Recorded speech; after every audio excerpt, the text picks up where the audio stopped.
Welcome to Nonsense Season 4, Episode 23, our big story on our second show of the week. I'm Jeff Parker. I'm CJ Little. This time we're looking at coding was only the beginning. The next 5 industries facing an AI overhaul. Up next. First it came for the coders, Jeff, and you said nothing. Because I was a coder, but coders don't like to talk to people. First of all, you weren't a coder. You are a coder. That doesn't just leave. You're not like one day, like I no longer develop software. You're always developing software. I do develop software, but I do a lot of AI coding now. A lot of vibe coding. Okay. I enjoy it. First of all, I have to reevaluate our relationship if you're vibe coding now. Have you not tried having the AI code for you? I have a little. It does make me feel a little dirty. I'm more of like, let it write me like functions. I'm not like the full blown, let me build the thing. Oh, I started out doing functions. That's exactly how I started out. Yeah. And then I just got out of the way. Yeah. The problem is I know what's buried down there. And then when I go look at it, it gives me the hives and I just can't. No, it's beautiful code now. You haven't done it in a while. There's nothing I can write now that's much cleaner than what the AI writes. I did have this idea a while ago where I was like, just don't look at the code, look at the executable. Then you'll be fine. You're like, oh, those ones and zeros. No. Look at the code. Now look at the code. Okay. It's great. What are you looking at? Python? What do you having to write stuff in? I'm reluctant to say Rust because I know you're going to make fun of me. No, I'm not. I love Rust. I'm pro Rust. All right. Esoteric weirdo. I knew that was coming. I do. I'm not being a smartass. I think it's a good choice. I really do. Okay. It's like a solution looking for a problem that it'll never find. But I think it's great. Fantastic. Okay, the industry's AI hits next. Let's go. I'm just happy that podcasting is safe.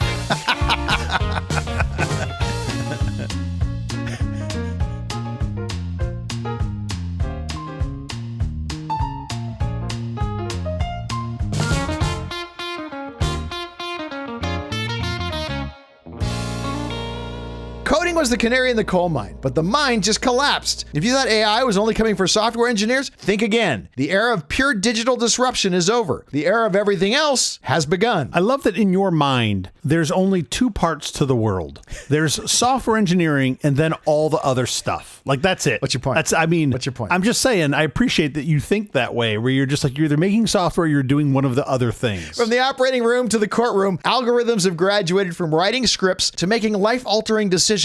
We're watching 5 pillars of the global economy, healthcare, finance, retail, manufacturing, and law, undergo a total structural rewrite. It's no longer about a chatbot answering emails. It's about autonomous agents managing portfolios, robots designing their own parts, and diagnostics that see what humans miss. The sandbox period is over. It's time to take a hard look at the 5 industries currently being dismantled and rebuilt by AI and why the changes are moving faster than anyone predicted. Okay, so let me understand this straight. Yes. You have a list of industries that AI is going to decimate. I do. And I have a list. Yes. So we're gonna like take turns giving our prognostication about which. We'll interlace. Yeah. Okay. And nice, good use of the word interlace. Thank you. And we'll prognosticate about which industries are likely to be the next that are disrupted. Is that sort of? Yeah. I mean, nobody really knows for sure, though, right? Oh, no, I do.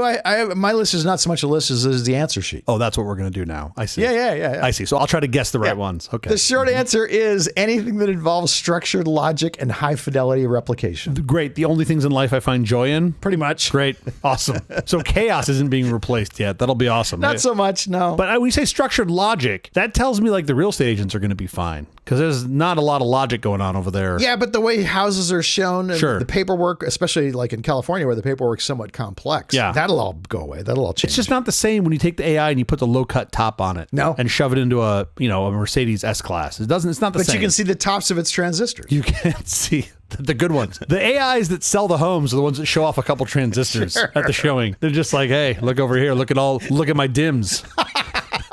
And if you're really lucky, it'll show you one of its dim slots.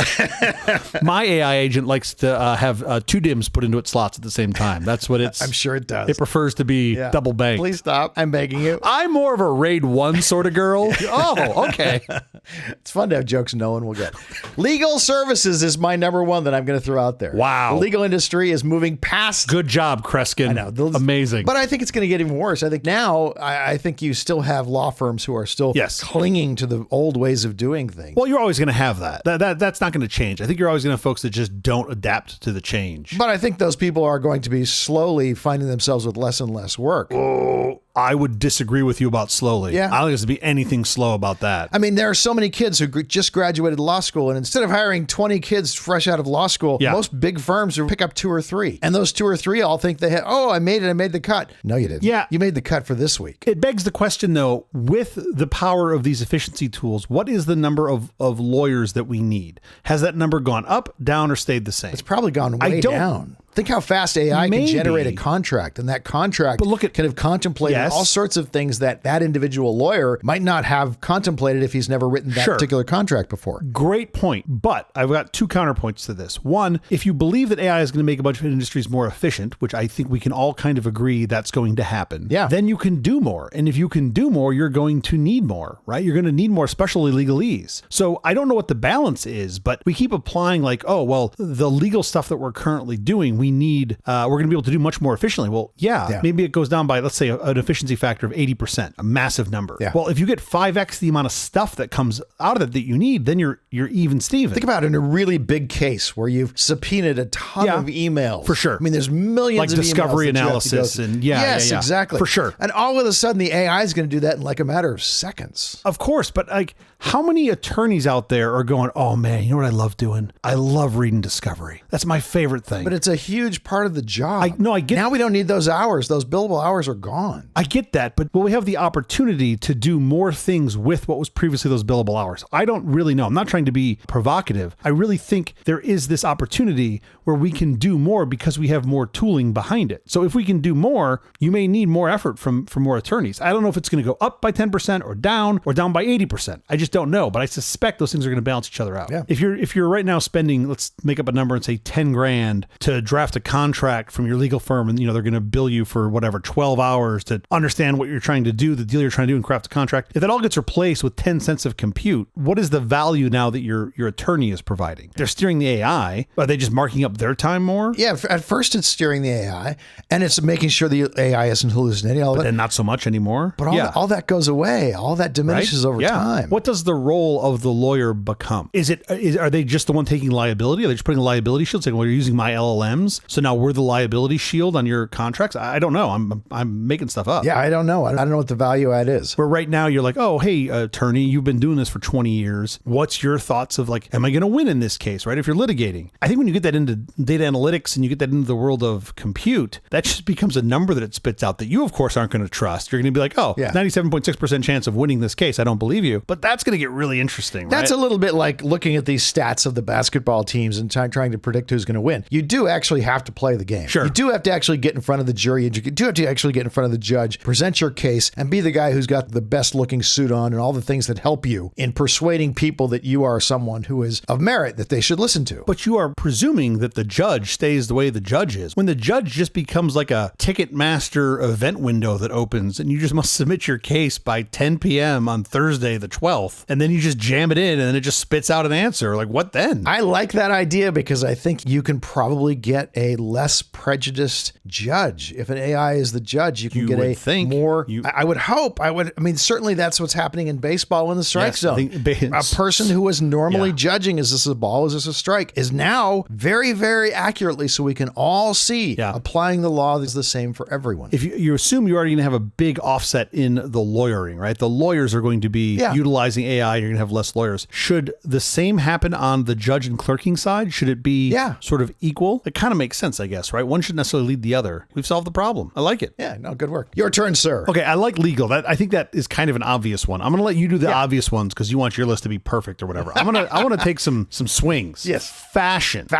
I'm gobsmacked. Tell me more. Fashion and apparel. Yeah. Here's the thought I have. You've got so much material. So like you have to kind of guess that people are going to like your stuff. And then you have to guess the sizes, right? And Temu already did this sort of just-in-time manufacturing where they try to analyze trends, show you a product that doesn't actually exist. Sure. And then you go, oh yeah, I'd buy those. And then they make them, right? It's the sort of this on-demand, but they've already sold you the product before it even existed as a physical good. Once you sort of see that, I don't understand how we keep doing what we've been doing, right? The whole like make a product 6 months ahead of time, ship it out, and then let the retailers deal with clearance stock and all that. I think they call it dead stock, all that stuff that nobody wants. Yeah. So what if you rethink that through the eyes of AI and manufacturing, effectively like sewing machines become the 3 3D printers of clothes. And now you've got an AI looking at trends and just going like, hey, my cost to make this stuff is nominal. Yeah. And I see this current trend on TikTok that is people running around in marshmallow suits. And you're just like, I can make you a marshmallow suit, custom tailored to your size. Yeah. Now you don't have to take the viral part. You don't, I mean, I assume you would always take the sizing part, but now clothes just become this thing that is completely custom for you. Well, even the sizing could be completely custom. That's what I mean. The sizing, can look at you over and say, I can make that perfectly for you. Yeah, You've done a little body scan with your phone. Everyone's listening to the show's phone has LiDAR on it by now, right? So you do like a little scan of yourself and then you pump it into some equation, some algorithm looks at it and goes, okay, this is how big you are. This is how you cut the stuff. And now you want to get that jacket that you saw online. It just cuts the jacket for you and sends it to you. I don't see a world where something like that doesn't happen. It just seems so obvious to me. But I like to go and try on clothes and see how they look on me. Oh, yeah. I mean, I guess you're right. We could never solve that problem with software. There's no way. How would we ever I can literally render Benjamin Franklin oil wrestling with Thomas Jefferson. And you're like, oh, how would it put clothes on me? I have no idea. How would I look in that sport jacket? Right. It's not possible. Anyway, I don't know. I see something like this. I can't tell you exactly when it's going to happen, but I do feel like a big chunk of that industry is going to get replaced, especially you think about all the management around the sort of logistics of the dead stock and just moving stock around. I think that's going to get wiped out. I'm not entirely sure how the manufacturing process is going to get changed so that you can have an autonomous system build clothes soup to nuts to a given size, but I do feel like that's a relatively easy to easy medium problem to solve. And when that's solved, one, we might actually get manufacturing back closer to here, because now what have you eliminated? Your marginal human cost. Right. So now you can just deploy the stuff in, a warehouse in Arizona and it just cranks out clothes. If you're a manufacturing depot that can make stuff, all of a sudden brands become just marketing. And now, do you have to have your own factory that makes jackets? As long as they can make them to your same specs, you have a set of factories that makes jackets all over the country. And then you put your brand on and be like, well, mine's brown and looks like this. And I stamp my brand on it. Every piece of clothing becomes custom. The only reason we couldn't do it before is because we had no way to manufacture stuff at that scale. Yeah. You basically put everybody into smaller boxes and you say, we've got 6 sizes. You can have any size you want as long as it's one of these 6. And once you go, well, no, if I can make the stuff and ship it cheaply, Amazon's figured out how to ship stuff cheaply. Yeah. So now it can all be one-off. And that is super cool to me. That is kind of cool. The creative side of it still baffles me a bit. I still think you need someone who dreams up what these things will look like at some point. And I think, though, at some point that's going to get steamrolled out. But at least for, let's say, the first part of this process, yes, you want someone that's picking the trends and saying this is what looks good and what doesn't. But at some point, if you're the clothing zeitgeist, the AI clothing zeitgeist just kind of figures it out. How do you drive the direction? I think it just becomes almost like an influencer thing. Yeah. Whoever gets the most views becomes the one that's driving that direction. I guess there are actually still designers. I think back a few years, I have things that are from Calvin Klein that I really like. Of course. That were because Calvin Klein in his mind saw things a certain way. Yeah. They're not vastly different from everybody else's clothing, but they're different enough that I go, oh, I like that. But I suspect there will be more James Purses. I don't know, man. That's a one-of-a-kind brain. I don't think there's a ton of those. When Ralph Lauren sold his company, I have a hunch that all the assets of the business walked out the door between his ears. There's a pretty big asset in the brand. I think in terms of growing the brand, most of that was probably between his ears. Sure. I'm looking at this differently. Are there brains out there that can design things like a Loren or a Pierce that currently aren't because they haven't come across the capital? Or maybe. So I think this unlocks those. Yeah. Right? You get more of those. I'm not saying everybody should. I'm not saying you and I should be designing pants, although I think we should. It'd be really funny. No. But the point is, there's a larger subset of people that can design clothing well than the ones that are currently. And I think this unlocks that. Yeah. Anyway, legal. Yeah. Amazing that you came up with that. Such a prophetic thing. Fashion is pretty good. I don't think that's happening anytime soon, but I think that's very cool. And I like where you're going with it. It's already happening though. You're already seeing this on Temu. Let me come back to one now that's happening right now. Oh, another layup? Okay. So another layup. I'll give you another layup. Accounting services. Wow. Math? Yeah. Wow. Accounting isn't just being disrupted. It's being structurally rewritten. The industry has moved past simple automation into agentic accounting where AI doesn't just suggest edits, it executes the workflow. Yeah. Data entry is long gone. I mean, that's long gone. You snap a picture of a bunch of receipts and they all get put in perfectly. Sure. The only reason AI came for software development before accounting was because AI was built by software developers and we wanted to help ourselves. Yeah, they wanted to make their own lives easier. But I would argue the only thing that is more logically straightforward than software development is accounting. I'm pretty sure, let's say, I don't know, around 15 years ago, you could just feed everything into Clippy and it could have done all this. Microsoft just wanted to sell more Great Plains licenses and they didn't do it.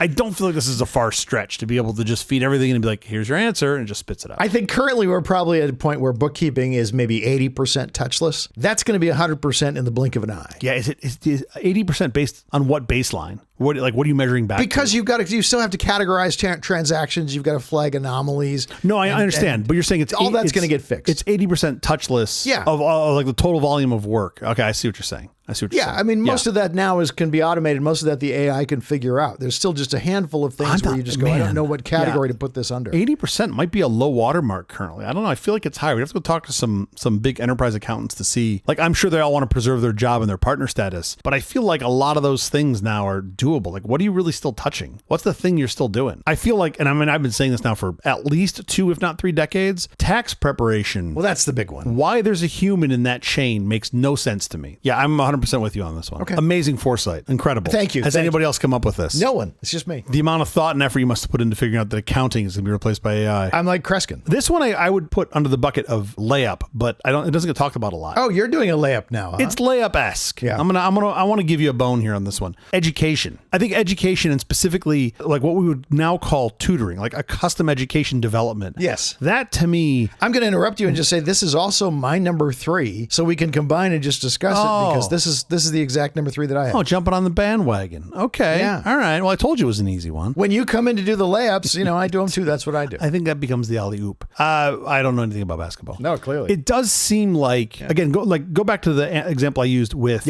clothes. We made clothes in different sizes because you could only make a finite number of sizes. The number had to be relatively small. You just get to fit in one. They call that the assortment. Yes. I think the same thing for education. We have taught in a way because we didn't one really size have fits all. A better way. Yeah. Right. And we had found ways like, okay, hey, we're going to do a lecture and then we're going to do some homework. And then I'm thinking about like secondary school here. Yeah. And then you're going to have labs. Like those are all different ways to teach the same material. And if you missed a lesson or you didn't comprehend a concept in, say, mathematics, and you didn't figure that out, you were one of those students that just fell behind and it kept getting worse. Especially for things like in math where things stack up. And if you don't get one of those concepts, you are absolutely hosed. The AI can see you're not getting this concept, and it can keep teaching you that and showing it to you in different ways until eventually the light goes on and you go, oh, that's it. Also, the other version of that, which is you already know these things. We don't want you to get bored. You don't have to spend any time on this. Let's rocket you into the things that you don't know. Be able to dial in the education to what is the best for your human. I think some people refer to it as it's like the infinite Socratic method, because now everyone can have their own sort of Socratic method. Once I start thinking this way, I don't even know why we're still teaching the way we're teaching right now. Yeah. Right. I mean, I know logistically it's mainly because you've got to get the teaching staff up to speed on this, and that it's not going to be a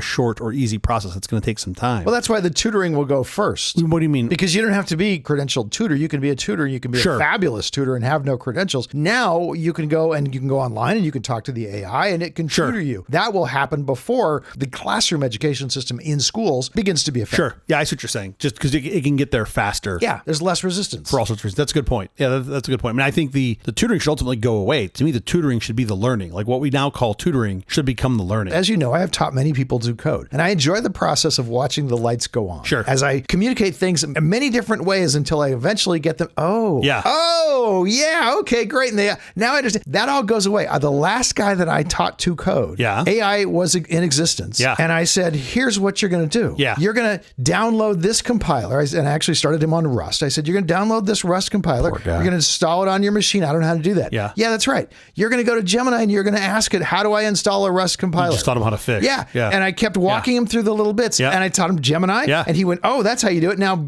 write me a program that does this. And Gemini helps him, gives him all the code and everything. And he starts, and little by little, the lights were coming on so fast. And I did almost nothing. Literally in an evening, he learned to the basics of coding. Toward the end of the evening, I said, now go to Gemini and ask, what's another project I should do? What's another little coding project I should do that can teach me something slightly new? Just a little bit of new stuff. Yeah. And he started doing that and it worked great. And as I walked out the door, the very last thing I said to him is, now I want you to go to the AI and I want you to ask it, what is GitHub? Okay. And by the next day, he was committing his code. He knew what he was doing. It was like, this is the easy, I've never had such an easy time teaching someone how to do something. This is wonderful. This is customized learning. And I think that's what's so amazing. Yeah. More importantly, you taught that individual how to fish. Yeah. That to me is the most amazing part. But mostly Gemini did the work. Of course. That's the fishing part. Yes. And he'd never used an AI before. He'd literally never used an AI before. He was blown away by, I need some sort of what they call a command line to be able to get this to load. Well, ask Gemini. It'll tell you how to do it. As and you go did. around the Rubicon, I've started to find, because I've done this with people where they'll like,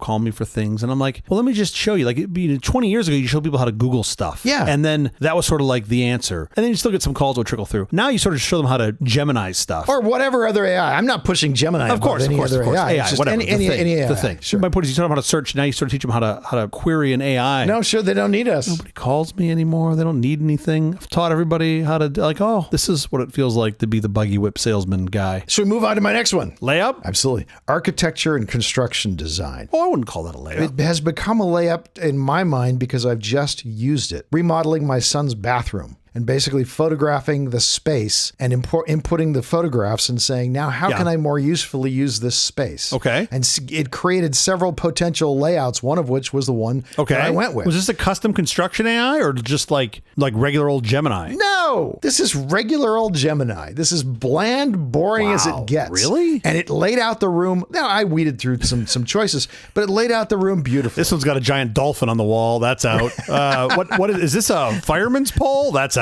Like what?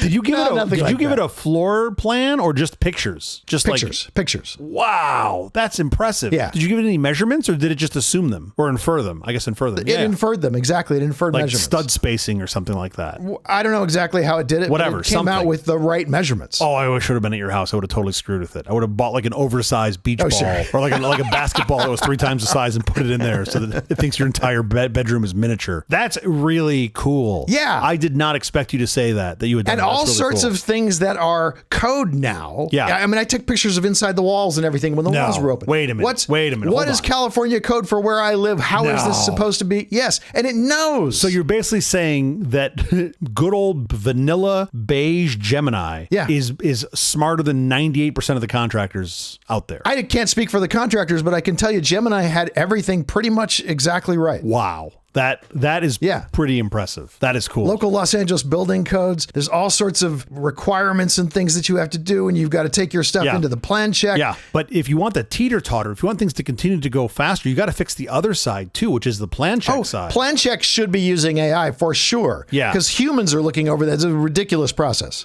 The reason that architecture is so similar to accounting and coding is the rule book. Coding has syntax. Accounting has GAAP and tax law. Yeah. Architecture has physics and building codes. It's a very simple thing that you can see why we iterate from one to the other. They're all very similar. Sure. Your turn, sir. Let me do my next one here. This one is I think probably the most controversial that I'm willing to bring up in this particular setting. Yes. This is not going to make a lot of friends, but I think it's a really good idea. Yeah. Insurance. And specifically the actuarial science behind it. Mm-hmm. This is, I think, something that makes a lot of people queasy, but this could be something where you're paying truly tailored insurance. Like if you could dial in the exact amount of premium for the exact amount of risk that you are creating, that's kind of fascinating. That's really the way that it should be. Mm-hmm. Now, all the people that are high risk, of course, are going to hate this idea because they're going to pay more in premiums, sure. Yeah, right now they're getting a free ride, or not a free ride, but a partially free ride. Yeah. And all the people that are low risk, I assume, would love this idea because they're low risk. Mm-hmm. But I love the idea of it being real time or near real time. I think this is controversial because there's a lot of things about this I don't like the idea of, because there are areas where I think I might be considered a higher risk bucket. Sure. But like, for example, we talked on the show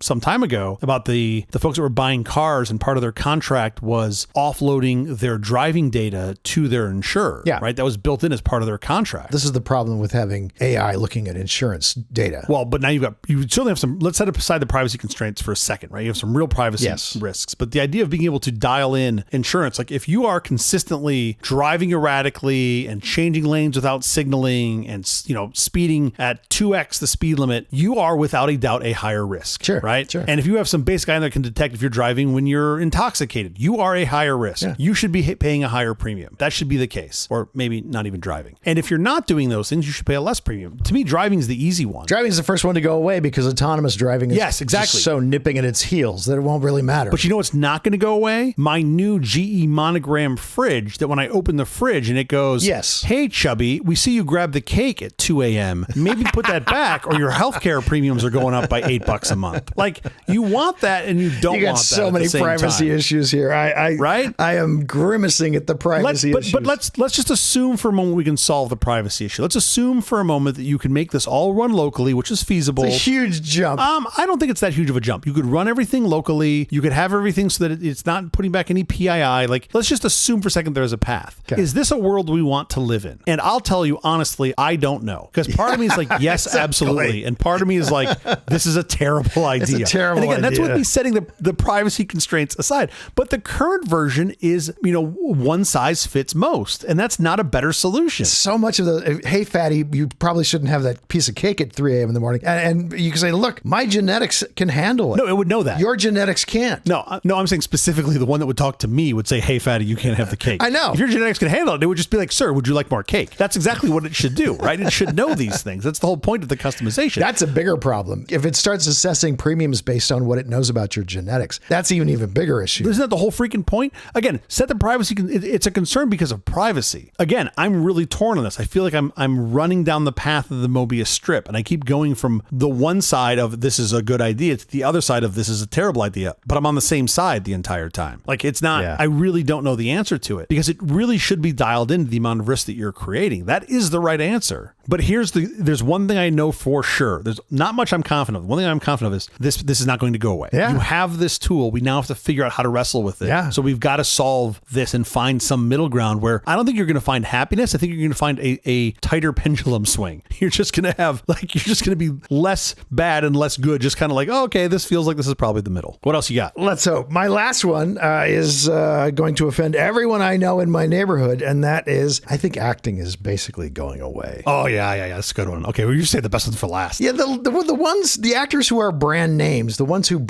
sell tickets, right? Those people are still good because that's a viable brand. You're actually selling the tickets. You're opening a movie or whatever you're doing. Everybody else, your part can be created by an AI, and it's not going to ask for a break to go to the bathroom, or it's not going to arrive late on the set because it hit traffic, and all those things are going to just evaporate. Sorry, there was a lot of data going between LAX01 and LAX02 on the fiber, so I'm a little late to show up for the casting. So I'm a nanosecond late.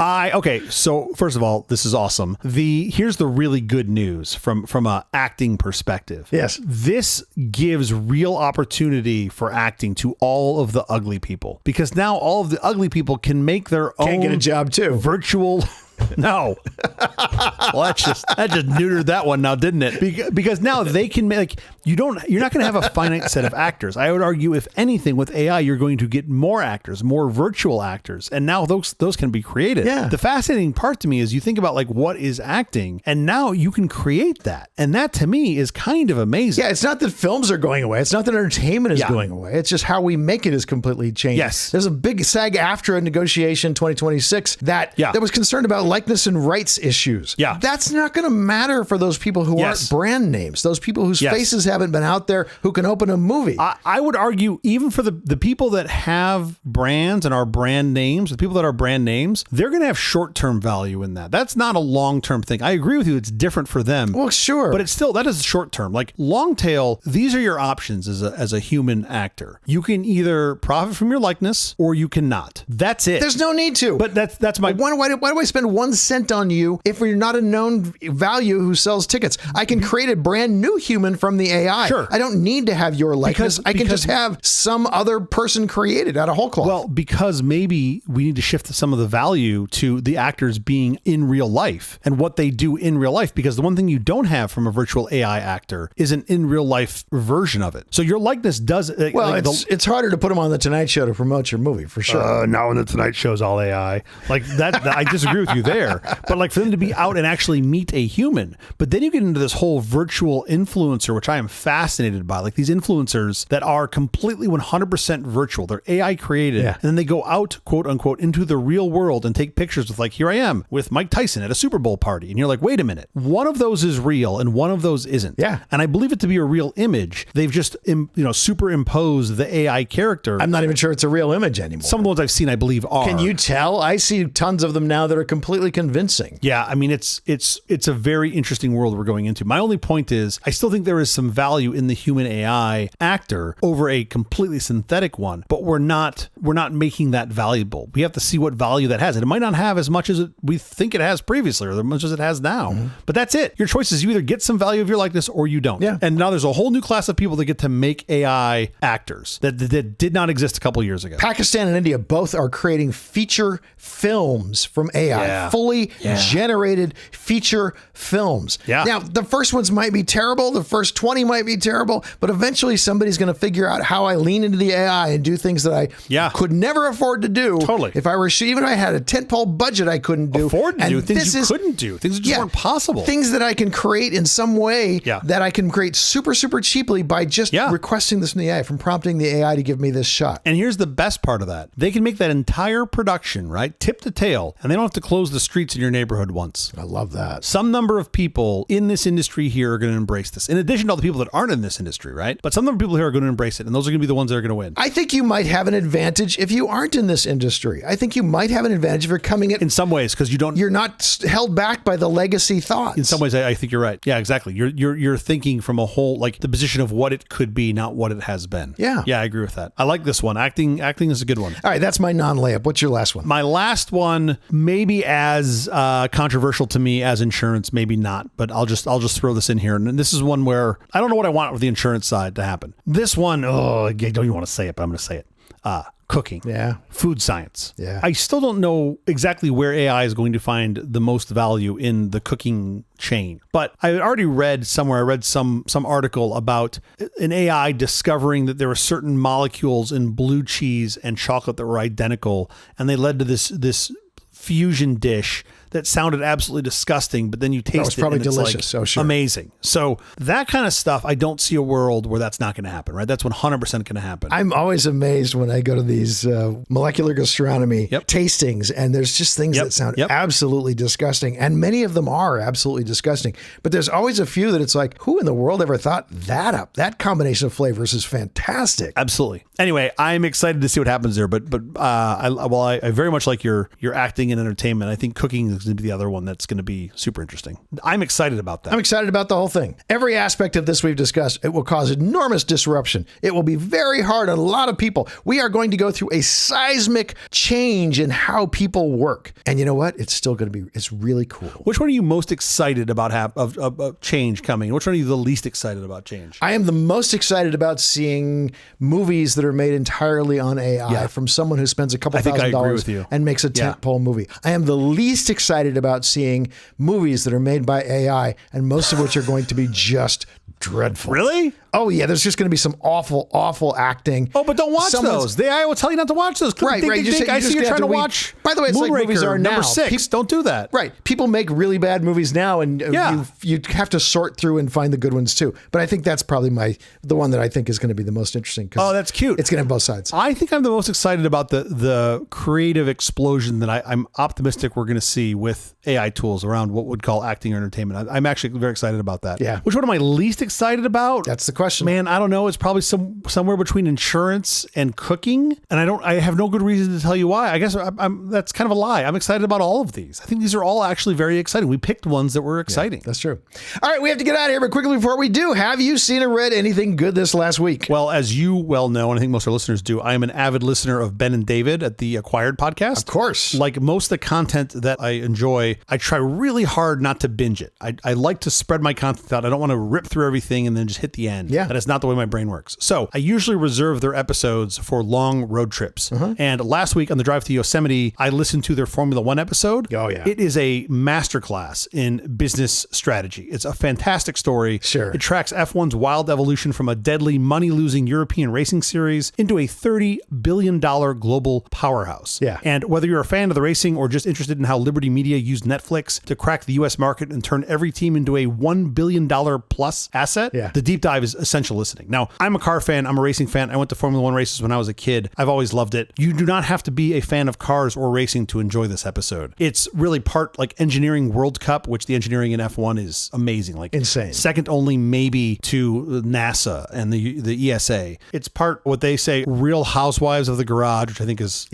sure, super cute. And the whole thing is just entirely fascinating. So I think folks listen to our show would love this. It's Acquired's Formula One episode. This is from March of this year, 2026. And I suggest you guys all go listen to it wherever you get your podcasts. Awesome. How about you? Death by Lightning, a 4-part high-stakes historical thriller detailing the assassination of President James A. Garfield. Sounds boring? Not even close. Starring Michael Shannon as the intellectually brilliant Garfield and Matthew McFadden as his deluded killer. The series exposes a nation at a crossroads. Garfield's unwavering integrity stood against a tide of widespread graft and corruption personified by political titans like Roscoe Conkling. While Garfield sought to reform a broken system, he was ultimately betrayed by medical arrogance. Doctors who ignored germ theory and turned a survivable wound fatal. Oh boy. Featuring Nick Offerman and Bradley Whitford, the story proves that America moves fastest under leaders of deep intelligence. When such light is extinguished by chaos and greed, an entire nation is left in the dark. Amazing to me that this really wasn't that long ago. Yeah. And you had a president of the United States die of effectively infection. Yeah, the bullet would not have killed him. He could have left the bullet there and he would have been fine. Doctors, and I use that term extremely loosely, who were just like, put more leeches on him. He'll be fine. It wasn't quite that, but I mean, the doctor even says, I don't believe in ghosts. There's no such thing as germs that are infecting him and all this. That's ridiculous. Yeah, well, that's when germs were in the ghost bucket. Hit the space bar. It turns out I don't believe in ghosts. But I do believe in germs. I have been to a daycare, and let me tell you, I believe in germs. Germs are real. Death by Lightning on Netflix now. I want to check this out. I think this sounds way more interesting than it's so good. I think a lot of people give it credit. That is the episode. Thank you for joining us for all of this nonsense, a truly terrible podcast from our awful company. Visit us on the web at nonsense.productions. I'm CJ Little. I'm Jeff Parker. If you like this program, please follow, download, subscribe, and like at Apple Podcasts, YouTube Music, Amazon Music, AntennaPod, iHeartRadio, Spotify, my favorite Overcast, or wherever you may get your podcasts from. Nonsense uses the Internet Archive, a nonprofit digital library offering free universal access to digitized collections of books, movies, software, music, websites, and more. Through initiatives like the Wayback Machine, users can explore snapshots of over 866 billion web pages, providing invaluable insight into the evolution of the Internet and human knowledge. The Internet Archive, if you haven't already, check it out. We'll be here every Tuesday and Thursday mornings for more nonsense. Please join us.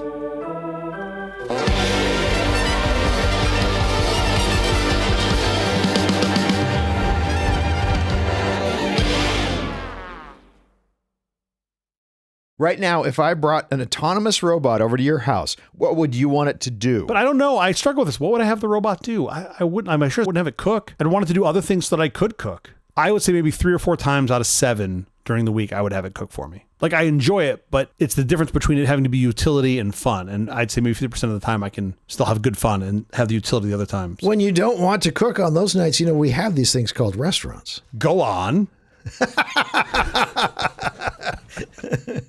Tell me more. Tell me more. What future do you live in?